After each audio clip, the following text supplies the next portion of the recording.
நேயர்களுக்கு எனதினிய வணக்கங்க. நம்ம இன்னைக்கு வீடியோ பதிவுக்கு முழுமையா போறதுக்கு முன்னாடி முருகரை மனதார வணங்கிட்டு பதிவுக்குள்ள போகலாங்க. ஓ முருகா போற்றி, ஓ முருகா போற்றி, ஓ முருகா போற்றி, என்னை காக்கும் முருகனே போற்றி. நல்லதே நடக்கும், நல்லது மட்டும்தான் நடக்கும். ரிஷப ராசிக்கார அன்பர்களே, உங்களுக்கு இந்த காலகட்டம் எப்படி இருக்கும்? எந்த விஷயங்கள்ல நீங்க இந்த காலகட்டத்துல கவனம் செலுத்தணும்? எந்த வாய்ப்புகளை நீங்க பயன்படுத்தி கொள்ளணும்? இதையெல்லாம் தெரிந்து கொள்ளும் ஒரு சிறந்த தருணமா இந்த பதிவு உங்களுக்கு அமைஞ்சிருக்குதுங்க. ரிஷப ராசிக்காரர்களின் முக்கிய குணம் என்னன்னு பார்த்தீங்கன்னா பொறுமையும் உறுதியும்.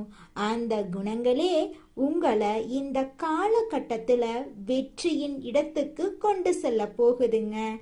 சில சின்ன சின்ன தடைகள் வந்தாலும் உங்கள் மன வலிமை அதை எளிதாக கடக்க உதவுங்க.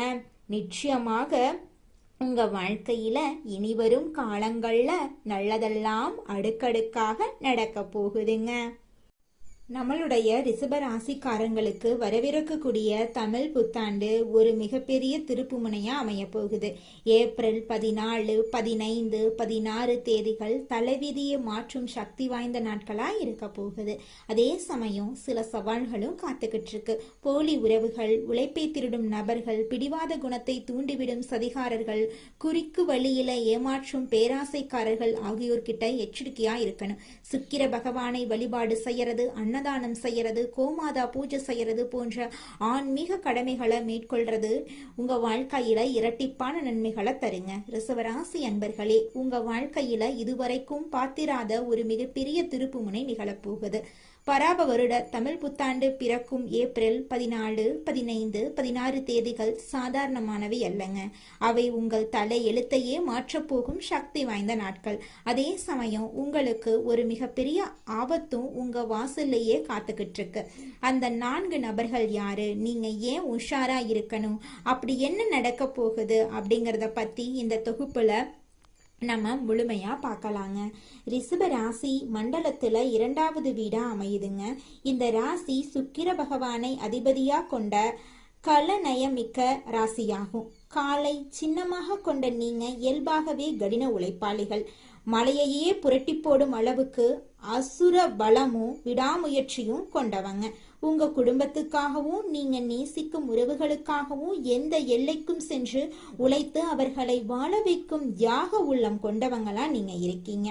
உங்களுடைய இந்த அதீத உழைப்பும் மற்றவர்களை எளிதில் நம்பி அனைத்தையும் இழக்கும் வெள்ளந்தி குணமுமே உங்களுக்கு பல நேரங்கள்ல மிகப்பெரிய எதிரிகளை உருவாக்கி விடுது. ரிஷப ராசியில பிறந்த நீங்க ஏன் எப்போதும் ஒருவித மன போராட்டத்துடன் மற்றவர்கள் படாத கஷ்டத்தையும் அனுபவிக்கிறீங்க என்று எப்போதாவது யோசிச்சது உண்டா? இதற்கு காரணம் உங்கள் அதீத பாசமும் பிடிவாத குணமும் தான். கடந்த சில ஆண்டுகளை திரும்பி பாருங்க. நீங்க யாருக்கெல்லாம் உண்மையா இருந்தீங்களோ, யாருடைய குடும்பத்துக்காக உங்க உழைப்பையெல்லாம் தியாகம் செஞ்சீர்களோ அவர்களே உங்களுக்கு மிகப்பெரிய துரோகத்தை செய்திருப்பாங்க. உறவுகளுக்காகவும் நண்பர்களுக்காகவும் நீங்க ஒரு காளைய போல உழைத்து ஓடா தேய்ந்ததுதான் மிச்சம். அதற்காக எந்த ஒரு கைமாறும் மரியாதையும் உங்களுக்கு கிடைச்சிருக்காது. உங்க கையில பணம் இல்லாவிட்டாலும் மற்றவர்கள் கஷ்டப்படுறத பார்த்து உங்க சேமிப்பை எல்லாம் கொடுத்து உதவி செஞ்சிருப்பீங்க. ஆனா நீங்க செய்த தர்மம் உங்களுக்கு புண்ணியத்தை சேர்ப்பதற்கு பதிலா உங்களை பல கடன்களிலும் ஏமாற்றங்களிலும் கொண்டு போய் நிறுத்தி இருக்கு. நீங்க உயிராக நினைத்த உறவுகளே உங்களை உதாசீனப்படுத்திய போது உங்கள் மனம் பட்ட பாடு அந்த இறைவனுக்கு மட்டும்தாங்க தெரியும். எவ்வளவு உழைத்தாலும் ஒரு நல்ல பெயர் கிடைக்கவில்லையே என்று இருட்டுல அமர்ந்து நீங்க கண்ணீர் விட்ட இரவுகள் ஏராளமா இருக்கு. பொருளாதார ரீதியா பார்த்தா நீங்க ஆடம்பரமான மற்றும் வசதியான வாழ்க்கையை விரும்பக்கூடியவங்க. அதற்காக கடினமாக உழைத்திருப்பீங்க. ஆனா உழைப்புக்கேற்ற ஊதியம் உங்களுக்கு கிடைச்சிருக்காது. உங்க உழைப்பை யாரோ ஒருவர் பயன்படுத்தி முன்னேறி இருப்பாங்க. எதை தொட்டாலும் தடை, நீங்கள் வைத்த நம்பிக்கையில ஏமாற்றம், உறவுகளுக்குள்ள விரிசல் என ஒரு வழித்தடத்துல சிக்கி தவித்த உங்களுக்கு மங்களகரமான பராப வருட தமிழ் புத்தாண்டு பிறக்குது. இந்த நன்னாளில கிரகங்களின் சஞ்சாரம் உங்க ராசியில ஒரு பிரம்மாண்டமான மாற்றத்தை ஏற்படுத்த போகுதுங்க. அதுல துளி கூட மாற்றமே கிடையாதுங்க. விண்ணில் சஞ்சரிக்கும் கோள்களின் நிலை இப்போது ஒரு மிகப்பெரிய மாற்றம் நிகழுது. உங்கள் ராசிநாதனான சுக்கிர பகவானின் அருட்பார்வையும் மற்ற கோள்களின் சூழ்ச்சியும் உங்களுக்கு சாதகமா திரும்புது. இதுவரைக்கும் உங்களை சுத்தி இருந்த எதிர்மறை ஆற்றல்கள் அனைத்தும் விலகி நேர்மறையான அதிர்வுகள் உங்க இல்லத்தையும் உள்ளத்தையும் நிரப்ப போகுது. இத்தனை காலம் கையில காசு தங்கவில்லையே, வீடு வாகன யோகம் அமையவில்லையே என்று வருத்தப்பட்ட காலம் முடிந்துவிட்டது. தடைபட்டு நின்ற சுபகாரியங்கள் இப்போது தங்கு தடையின்றி அரங்கேற போகுதுங்க. நீண்ட நாட்களாக இழுபறியில இருந்த சொந்த வீடு கட்டும் கனவு அல்லது சொத்து வாங்கும் யோகம் இப்போது உங்களுக்கு கைகூடும். எதிர்பாராத திசையிலிருந்து பணவரவு உண்டாகும். நீங்க இழந்த உங்கள் பழைய நிம்மதியான மற்றும் வசதியான வாழ்க்கை உங்களை தேடி வரும். இது வெறும் அதிர்ஷ்டம் மட்டுமல்ல, உங்கள் கடினமான உழைப்புக்கும் நேர்மைக்கும் இறைவன் கொடுக்கும் அங்கீகாரங்க. தொழில் மற்றும் வேலைவாய்ப்பு குறித்து பார்த்தோம்னா இது ஒரு புரட்சிக்கான மாற்றமா இருக்கும். தகுந்த அங்கீகாரம் கிடைக்காம உழைத்து தேய்ந்த உங்களுக்கு உங்கள் திறமைக்கு ஏற்ற உயரிய பதவிகள் தேடி வரும். வியாபாரத்துறையில இருக்கிறவங்களுக்கு இது ஒரு பொற்காலம். நீங்க இழந்த பலத்தை பல மடங்காக திரும்ப பெறும் நேரம் இது. புதிய தொழில் தொடங்குவதற்கும் புதிய முதலீடுகளை செய்வதற்கும் இதுவே மிக சிறந்த தருணம். பிரிந்து சென்ற உறவுகள் உங்கள் அருமையை புரிந்து கொண்டு மீண்டும் உங்களை தேடி வருவாங்க. இந்த ஏப்ரல் 14, 15, 16 ஆகிய தேதிகள்ல உங்கள் உழைப்புக்கு 100% வெற்றி கிடைக்கும். நீங்கள் எடுக்கும் ஒவ்வொரு சிறிய முடிவும் பின்னால ஒரு மிகப்பெரிய ஆலமரமா வளர்ந்து உங்களுக்கு நிழல் தரும். ரிஷப ராசிக்கார நேயர்களே, இப்போது நாம் பார்க்க போகும் இந்த பகுதி உங்க வாழ்வின் மிக முக்கியமான ஒரு எச்சரிக்கை மணி. அதிர்ஷ்டம் கதவை தட்டும் போது அதே கதவின் பின்னால சில சவால்களும் ஒளிந்திருக்கும் என்பதுதான் பிரபஞ்சத்தோட நியதி. உங்கள் வாழ்வில் இந்த தமிழ் புத்தாண்டு காலத்துல ஏற்பட போகும் அந்த பொற்கால மாற்றத்தை தடுக்கவோ அல்லது திசை திருப்பதற்கோ சில மனித உருவில் வரும் தடைகள் காத்துக்கிட்டு இருக்கு. உணர்ச்சி வசப்பட்டு உடனே நம்பிவிடும் உங்களின் அந்த பலவீனமே உங்களுக்கு பல நேரங்கள்ல விளையா முடிஞ்சிருது. அதனால கொஞ்சம் எச்சரிக்கையா இருந்துக்கோங்க, அதுதான் உங்களுக்கு நல்லது.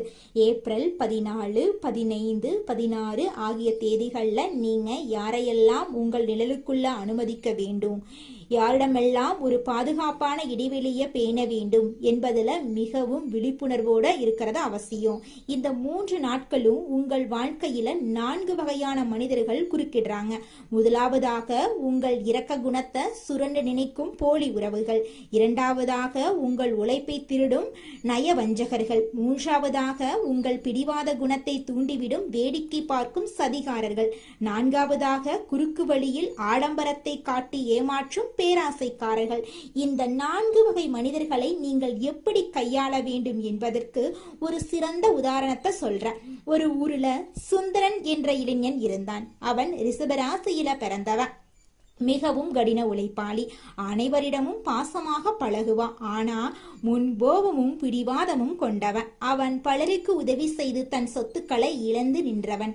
ஒரு நாள் ஒரு முதியவர் அவன்கிட்ட வந்து, ஏப்ரல் 14, 15, 16 ஆகிய 3 தேதிகளும் உன் தலையெழுத்தை மாற்றும் நாட்கள். ஆனா 4 உருவங்கள்ல உனக்கு சோதனைகள் வரும். நீ எதற்கும் உணர்ச்சி வசப்படாமலும் கோவப்படாமலும் மௌனமா இருந்தா உனக்கு மாபெரும் பொற்காலம் காத்துக்கிட்டு இருக்கு அப்படின்னு எச்சரித்தாரு. புத்தாண்டு தினமான ஏப்ரல் 14 அதிகாலை சுந்தரனின் தூரத்து உறவினர் ஒருவர் வந்து தனக்கு பெரிய மருத்துவ செலவு, உடனே உன் பணத்தை கொடு என்று போலியா அழுதாரு. சுந்தரனுக்கு பாசம் தடுத்தாலும் முதியவரோட எச்சரிக்கை நினைவுக்கு வர நிதானமா எந்த பதிலும் கூறாம தன்னிடம் பணம் இல்லை அப்படின்னு உறுதியா கூறினா. பிறகுதான் தெரிந்தது அவர் அந்த பணத்தை வேறு ஒரு ஆடம்பர செலவுக்கு பயன்படுத்த நினைத்தது. ஏப்ரல் 15ஆம் தேதி சுந்தரனின் சக ஊழியர் ஒருவன் சுந்தரனை பார்த்து, நீ ஒரு முட்டாள், உனக்கு எந்த வேலையும் உருப்படியா செய்ய தெரியாது அப்படின்னு வம்புக்கு இழுத்தான். சுந்தரனுக்கு கோபம் உச்சிக்கு சென்றாலும் இது சதி என்று உணர்ந்து அமைதியா தன் வேலைய பார்த்தான். ஏப்ரல் 16ஆம் தேதி ஒருவன் வந்து, இந்த திட்டத்துல பணத்தை போட்டா ஒரே மாசத்துல உனக்கு பல மடங்கு லாபம் கிடைக்கும் அப்படின்னு ஆசை காட்டினான்.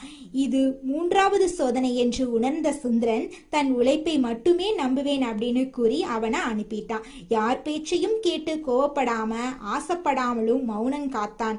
அந்த 3 நாட்களும் அவன் காட்டிய நிதானமும் எச்சரிக்கையுமே அவனை காப்பாற்றியது.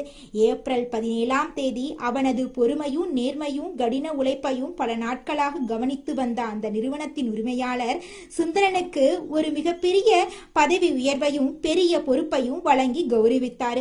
ரிஷபராசிக்கார அன்பர்களே, சுந்தரை போல நீங்களும் எச்சரிக்கையா இருக்கணும். உங்க வாழ்க்கையில வீசப்போகும் இந்த அதிர்ஷ்ட காற்றை அப்படியே தக்க வைத்துக் கொள்ளணுங்க. வரப்போகும் நன்மைகளை இரட்டிப்பாக்கி கொள்ளவும் நீங்க செய்ய வேண்டிய ஆன்மீக கடமைகள் குறித்து இப்போது நம்ம பார்த்தோம்.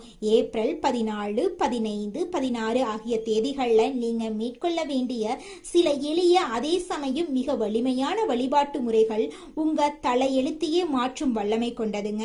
முதலாவதாக, உங்க ராசிக்கு அதிபதியான சுக்கிர பகவானின் அருளையும் மகாலட்சுமியின் ஆசியையும் பெறுவது மிக மிக முக்கியங்க. இந்த 3 தேதிகளும் அதிகாலையில பிரம்ம முகூர்த்தத்துல எழுந்து நீராடி உங்கள் வீட்டின் பூஜை அறையில மகாலட்சுமியின் திருவுருவ படத்துக்கு மல்லிகை அல்லது வெண்தாமரை மலர்களால அலங்காரம் செய்யுங்க. நெய்தீபம் ஏற்றி வைத்து உங்கள் மனக்குறைகளை அந்த அன்னையிடம் ஒப்படைத்து விடுங்க. இத்தனை காலம் நான் பட்ட கஷ்டங்கள் போதும் தாயே, இனி வரும் காலம் எனக்கு ஒளியாக அமையட்டும் என்று மனதார வேண்டிக் கொள்ளுங்க. வெள்ளிக்கிழமைகள்ல சுக்கிர ஓரையில இந்த வழிபாட்டை செய்யறது உங்களுக்கு ராஜயோகத்தை பெற்று தருங்க.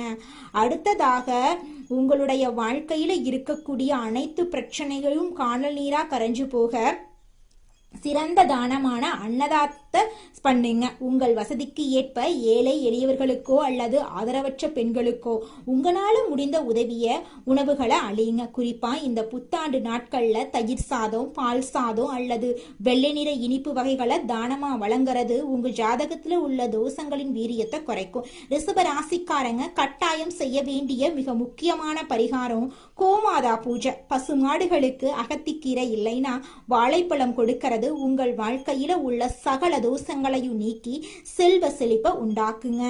இந்த 3 நாட்களும் நீங்க வெள்ளை அல்லது சந்த நிற ஆடைகளை அணிவது உங்களுக்கு ஒரு கூடுதல் பலத்தை தரும். இது உங்களை சுற்றி ஒரு தெய்வீக பாதுகாப்பு கவசத்தை உருவாக்கி எதிர்மறை எண்ணங்கள்ல இருந்து உங்களை பாதுகாக்கும். இந்த நாட்கள்ல நீங்க எடுக்கும் ஒவ்வொரு முடிவும் உங்கள் எதிர்காலத்தை நிர்ணயிக்கும். அப்படிங்கறதால எந்த ஒரு காரியத்தையும் கோபத்திலோ அல்லது உணர்ச்சி வசப்பட்டோ செய்யாதீங்க. யார்கிட்டையும் வாக்குவாதம் செய்யாதீங்க.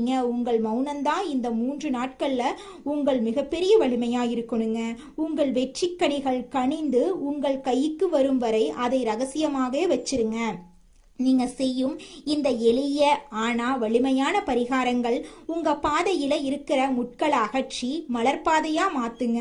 இந்த எச்சரிக்கைகளை மனசுல கொண்டு நிதானமா செயல்பட்டா ரிஷபராசிக்காரர்களுக்கு இந்த புத்தாண்டு நிச்சயமாக மாபெரும் பொற்காலமா மாறுங்க. அதுல துளி கூட மாற்றமே கிடையாதுங்க. அடுத்ததாக, நம்முடைய ரிஷபம் ராசியில் இருக்கக்கூடிய ஒவ்வொரு நட்சத்திரக்காரர்களுக்கும் இந்த மாதம் எப்படி அமைஞ்சிருக்குன்னு தெரிஞ்சுக்கலாங்க. நம்மளோட ரிஷபம் ராசியில் இருக்கக்கூடிய முதலாவது நட்சத்திரம் கார்த்திகை 2, 3, 4ஆம் பாதம். உங்களுக்கு இந்த மாதம் எப்படி அமைஞ்சிருக்குன்னு தெரிஞ்சுக்கலாங்க. இந்த மாதம் கடந்த காலத்துல உங்களை விட்டு சென்றவர்கள் திரும்பி வந்து உங்களை சேர போறாங்க. உங்களுடைய உறவுகள் பலப்பட போகுது. தொலைபேசி தொடர்பு மூலமா சிலர் புதிய தொழில் ஒப்பந்தங்களை ஏற்படுத்தி லாபம் தேடும் முயற்சியில ஈடுபடலாம். குடும்பத்தின் மகிழ்ச்சிக்கு குறை இருக்காது. சுப நிகழ்ச்சிகள் உங்களோட குடும்பத்துல அடுக்கடுக்கா நடக்க போகுது. உங்களோட ஆசைகள் கனவுகள் எல்லாமே நிறைவேற போகுது. உங்களுடைய வாழ்க்கையில தடை தாமதம் அப்படிங்கிற பேச்சுக்கெல்லாம் துளி கூட இடம் கிடையாதுங்க. அடுத்ததாக, நம்முடைய ரிஷபம் ராசியில் இருக்கக்கூடிய நட்சத்திரம் ரோஹிணி. உங்களுக்கு இந்த மாதம் எப்படி அமைஞ்சிருக்குன்னு தெரிஞ்சுக்கலாங்க. இந்த மாதம் சில அத்தியாவசிய தேவைகளுக்கு செலவு செய்ய பணம் பற்றாக்குறையை சந்திக்கலாம். அதை கண்டு நீங்க அச்சப்படக்கூடாதுங்க. ஒரு பிரச்சனை முடிந்ததும் இன்னொரு பிரச்சனை உருவாகலாம். அதை கண்டு நீங்க பயப்படக்கூடாது.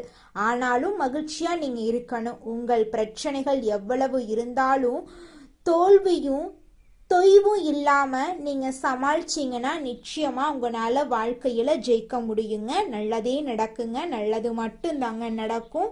கெட்டது அப்படிங்கிற பேச்சுக்கெல்லாம் துளி கூட இடம் கிடையாதுங்க. திருமணம் ஆகாதவங்களுக்கு திருமண தடை நீங்கி உங்களுக்கு ஏற்ற சரியான வாழ்க்கை துணையோடு திருமணம் நடக்க போகுதுங்க. குழந்தை பாக்கியம் இல்லாதவர்களுக்கு குழந்தை பாக்கியம் கிடைக்க போகுதுங்க. பூர்வீக சொத்து ரீதியாக இருந்த அனைத்து பிரச்சனைகளுக்கும் தீர்வு கிடைக்க போகுதுங்க. அடுத்ததாக நம்முடைய ரிஷபம் ராசியில் இருக்கக்கூடிய நட்சத்திரம் மிருகசீரிஷம் நட்சத்திரம் 1, 2ஆம் பாதம். உங்களுக்கு இந்த மாதம் எப்படி அமைஞ்சிருக்குன்னு தெரிஞ்சுக்கலாங்க. இந்த மாதம் எடுத்த காரியங்கள்ல உடனே வெற்றி ஏற்படும். சில காரியங்கள்ல தாமதமாக வெற்றி ஏற்படும். உங்கள் விடாமுயற்சி தான் உங்களுக்கு வெற்றியை தேடி தருங்க. பழகும் நண்பர்களை எடை போட முடியாது. வெளுத்தது எல்லாம் பால் அப்படின்னு நீங்க நம்ப கூடாதுங்க. உங்ககிட்ட யார் என்ன பேசினாலும் அவங்க பேசக்கூடிய விஷயம் உண்மையா அப்படிங்கிறத ஆராய்ந்து பார்த்து தான் நீங்க செயல்படணும். அதுதாங்க உங்க வாழ்க்கைக்கு நல்லது. எனக்கு திருமணம் ஆயிருச்சு, 4-5 வருஷம் ஆச்சு, போகாத கோவில் இல்லை, பண்ணாத பரிகாரம் இல்லை, எனக்கு குழந்தை பாக்கியம் கிடைக்குமா கிடைக்காதா அப்படின்னு கண்ணீர் சிந்திட்டு இருக்கக்கூடிய ரிஷபம் ராசியில இருக்கக்கூடிய மிருகசீரிஷம் நட்சத்திரக்காரர்களே, உங்களுக்கு இந்த மாதம் குழந்தை பாக்கியம் நிச்சயமாக கிடைத்தே தீருங்க. உங்கள் வாழ்க்கையில் மேலும் நல்லதெல்லாம் நடக்க நீங்கள் செய்யக்கூடிய பரிகாரம் என பார்த்தீங்கன்னா, உங்கள் வீட்டுக்கு பக்கத்தில் இருக்கக்கூடிய வயதான முதியவர்களுக்கு உங்களால் முடிந்த உதவிகளை செஞ்சுக்கிட்டு வாங்க. இந்த உதவியை செய்யறதன் மூலமாக நீங்கள் செஞ்ச பாவங்கள் நிச்சயமாக குறையுங்க. உதவி செய்யணும் அப்படிங்கிறதுக்காக நீங்கள் ஆயிரக்கணக்கில் லட்சக்கணக்கில் பணம் செலவு பண்ணணும் அப்படிங்கிற அவசியம் கிடையாதுங்க. உங்களால் முடிஞ்ச அளவுக்கு ஒரு வேளை முதியவர்களுக்கு உணவு வாங்கி கொடுத்தா கூட போதுங்க. இந்த உதவியை செய்யறதன் மூலமாக உங்கள் வாழ்க்கையில் நல்லது தாங்க நடக்கும். நல்லது மட்டும்தாங்க நடக்கும். நன்றி, வணக்கம்.